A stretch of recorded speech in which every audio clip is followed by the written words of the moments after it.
అందరికీ నమస్కారం. అక్టోబర్ 24వ తేదీన దేశవ్యాప్త బంద్‌కు మావోయిస్టులు పిలిపించారు. మరి కేంద్ర కమిటీ అధికార ప్రతినిధి అభయ్ పేరుతో లేఖైతే వచ్చింది.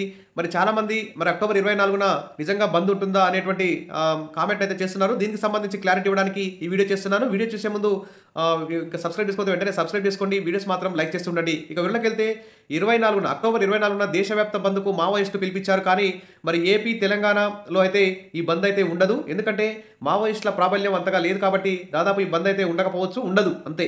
అన్ని పాఠశాలలు, కాలేజీలు, యూనివర్సిటీలు ప్రతి ఒక్కటి కూడా బ్యాంకులు, బస్సులు, రోడ్డు రవాణా వ్యవస్థ ప్రతి ఒక్కటి కూడా యథావిధిగా నడిచే అవకాశం ఉంటుంది.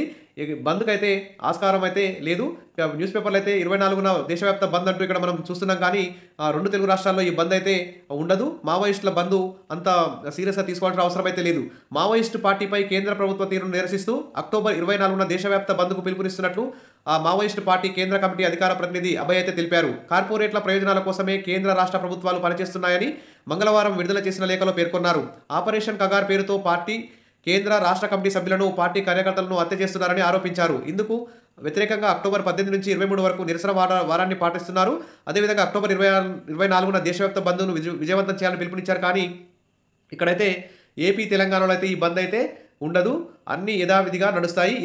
అక్టోబర్ 24 తేదీన దేశవ్యాప్త బంద్‌కి అంత ప్రాముఖ్యత లేదు. మన రెండు తెలుగు రాష్ట్రాల్లో schools, colleges, universities, banks, shops, road రవాణా వ్యవస్థ ప్రతి ఒక్కటి కూడా యథావిధిగా నడుస్తుంది. బంద్ అయితే లేదు అని గమనించాలి.